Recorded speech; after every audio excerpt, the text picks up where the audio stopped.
নমস্কাৰ এই মুহূৰ্তত আহি পৰিছে ৰাতিপুৱাৰ কেইবাটাও গুৰুত্বপূৰ্ণ খবৰ আজি ২৬ আগষ্ট অসমৰ লগতে ভাৰতৰ বিভিন্ন প্ৰান্তৰ পৰা এনে ধৰণৰ খবৰসমূহ নিতৌ চাবৰ কাৰণে চেনেলটো সাবস্ক্ৰাইব কৰি ভিডিঅ'টোত এটা লাইক কৰি দিব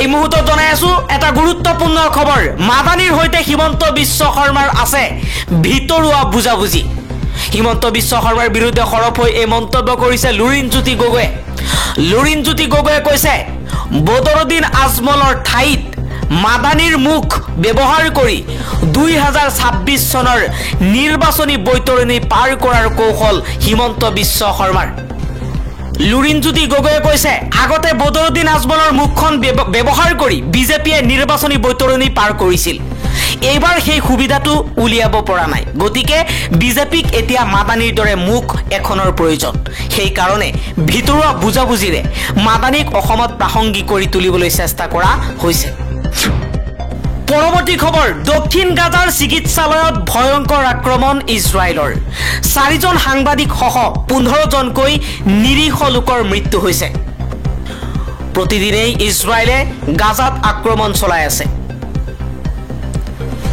ভয়ংকৰ আক্ৰমণত ৪জনকৈ সাংবাদিক সহ ১৫ জনকৈ লোকৰ মৃত্যু হৈছে দক্ষিণ গাজাৰ এখন চিকিৎসালয়ক লক্ষ্য কৰি ইজৰাইলে আক্ৰমণ চলাইছে আন এটা খবৰ সীমান্তৰে উভতাই পঠিওৱা হৈছে শিশু মহিলা সহ ৩৬ জনকৈ বাংলাদেশীক শ্ৰীভূমি আৰু দক্ষিণ চালমাৰাৰ সীমান্তৰে বাংলাদেশলৈ উভতাই পঠিওৱা হয় অবৈধ অনুপ্ৰৱেশকাৰী কেইজনক অসমত অবৈধ অনুপ্ৰৱেশকাৰীৰ কোনো স্থান নাই বুলি স্পষ্ট কৰি এই তথ্য মুখ্যমন্ত্ৰী হিমন্ত বিশ্ব শৰ্মাৰ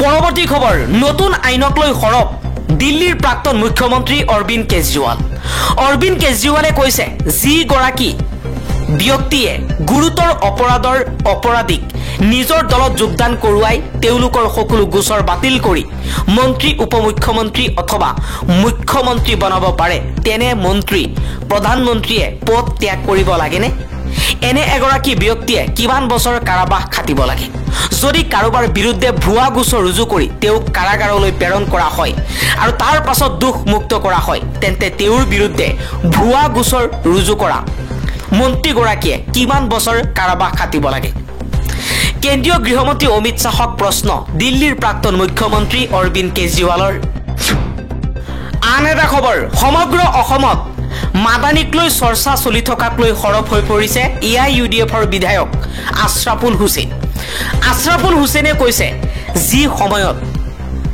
আদানীৰ বিষয়ে চৰ্চা হ'ব লাগিছিল কিন্তু হেড মাষ্টৰে চৰ্চা কৰাই আছে মাদানীৰ কথা সমৰ্থনযোগ্য বা একো অগ্ৰহণযোগ্য নহয় তথাপিও কেৱল মৌলানা মেহমুদ মাদানীৰ নাম এজন ব্যক্তিৰ কথা বুলিয়েই যদি আমি নেতিবাচক প্ৰতিক্ৰিয়া দিওঁ তেন্তে হেডমাষ্টৰৰ এজেণ্ডা সফল হোৱাত কোনেও বাধা দিব নোৱাৰে এই এজেণ্ডা সফল কৰাত বিশেষ অৰিহণা আগবঢ়াই থকা বিধায়ক অখিল গগৈ বিৰোধী দলপতি দেৱব্ৰত শইকীয়া সাংসদ ৰকিবুল হুছেইন ডাঙৰীয়াক ৰাইজে অলপ বুজাওক আন এটা খবৰ অৱশেষত প্ৰাক্তন উপ ৰাষ্ট্ৰপতি জগদীপ ধনখড়ক লৈ মুখ খুলিছে কেন্দ্ৰীয় গৃহমন্ত্ৰী অমিত শাহে কৈছে জগদীপ ধনখড়ে স্বাস্থ্যজনিত কাৰণত পদত্যাগ কৰিছে তেওঁ প্ৰধানমন্ত্ৰীকে ধৰি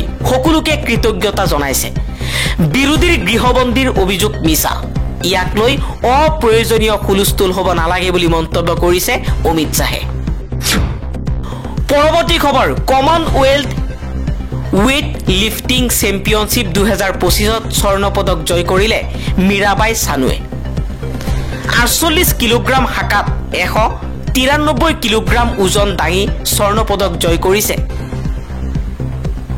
মীৰাবাই চানুৱে আহমেদাবাদত অনুষ্ঠিত হৈছিল প্ৰতিযোগিতাখন আন এটা খবৰ আজিও এইসকল উচ্ছেদিতৰ খবৰ নললে চৰকাৰৰ কোনো বিষয়া প্ৰতিনিধিৰ দলে বৰষুণত তিতিছে ৰদত শুকাইছে এইসকল ধুবুৰীৰ চিৰাকটাৰ উচ্ছেদিত লোকসকলে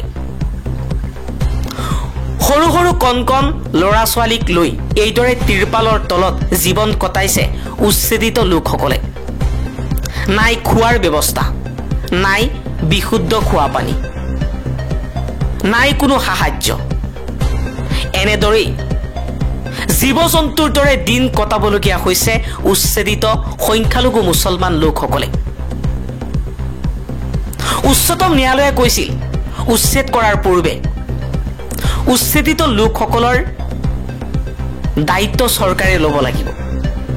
পুনৰ সংস্থাপন নোহোৱা পৰ্যন্ত তেওঁলোকৰ খৰচ বহন কৰিব লাগিব।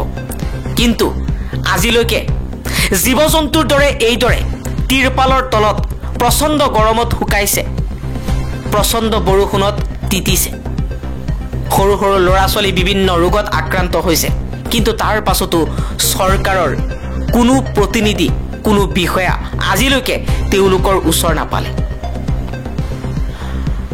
ৰজা এচি ৰুমত এয়াৰ কণ্ডিশ্যনত শুই আছে আৰু প্ৰজা বৰষুণত তিতিছে, ৰ'দত শুকাইছে আৰু তিৰপালৰ তলত জীৱ-জন্তুৰ দৰে দিন কটাবলগীয়া হৈছে। পৰৱৰ্তী খবৰ, স্বামীৰ জীৱন ৰক্ষাৰ বাবে যকৃতৰ এটা অংশ দান কৰিলে পত্নীয়ে। ট্ৰান্সপ্লান্টৰ পিছত দুয়োৰে চিকিৎসালয়ত মৃত্যু। এবাৰ পুনেত সংঘটিত এক শোকাবহ ঘটনাত স্বামীক যকৃতৰ কিছু অংশ দান কৰা স্ত্ৰী আৰু স্বামী দুয়োৰে মৃত্যু হৈছে। এই ঘটনাৰ পিছত মহাৰাষ্ট্ৰৰ স্বাস্থ্য বিভাগে এখন বেচৰকাৰী চিকিৎসালয়ৰ কৰ্তৃপক্ষক জাননী জাৰি কৰিছে।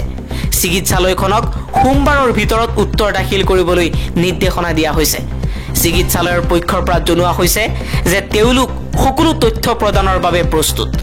যকৃত প্ৰতিস্থাপন কৰা ৰোগীৰ নানা শাৰীৰিক জটিলতা আছিল আৰু নিয়ম মানি প্ৰতিস্থাপন কৰা হৈছিল।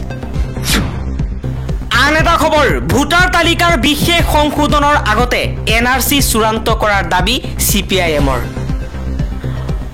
বিহাৰত নিৰ্বাচন আয়োগৰ পক্ষপাতমূলক আচৰণৰ ফলত খচৰা তালিকাত 65 লাখ নাগৰিকৰ নাম কৰ্তন হোৱাৰ পাছত CPIMে অভিমত প্ৰকাশ কৰিছে যে অসমতো একে ধৰণৰ পৰিস্থিতিৰ সৃষ্টি হ'ব পাৰে।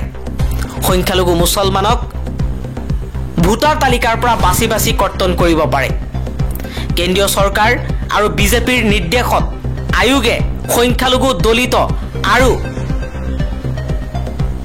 পিছপৰা লোকৰ নাম কৰ্তন কৰাৰ অভিযোগ উঠিছে, যাৰ ফলত উচ্চতম ন্যায়ালয়েও হস্তক্ষেপ কৰিছে।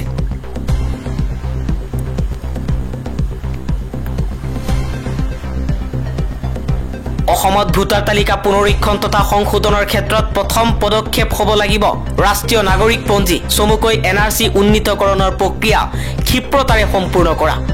অসম চুক্তিৰ আধাৰত আৰু উচ্চতম ন্যায়ালয়ৰ নিৰ্দেশ তথা নিৰীক্ষণত অসমত 1971 চনৰ 24 মাৰ্চক ভিত্তি তাৰিখ হিচাপে লৈ NRC উন্নীতকৰণৰ প্ৰক্ৰিয়া 2019 চনৰ 31 আগষ্টত সম্পূৰ্ণ কৰি চূড়ান্ত তালিকা প্ৰকাশ কৰা হৈছিল। কিন্তু কেন্দ্ৰ আৰু ৰাজ্যৰ বিজেপি চৰকাৰে ৰহস্যজনক কাৰণত নানান বিধি পথালি দি আজিলৈকে NRCক নাগৰিকত্বৰ বৈধ দলিল হিচাপে স্বীকৃতি প্ৰদান কৰা নাই।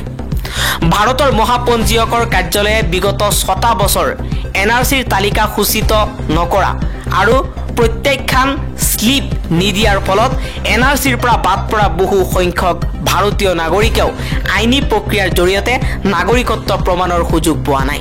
আচলতে সকলো ভাৰতীয় নাগৰিকৰ নাম সন্নিৱিষ্ট এখন নিখুঁত NRC হ'ব অসমত নাগৰিকত্বৰ প্ৰশ্নটোৰ এক স্থায়ী সমাধান আৰু অবৈধ নাগৰিকৰ চিনাক্ত তথা বহিষ্কাৰৰ নিৰ্ভৰযোগ্য দলিল।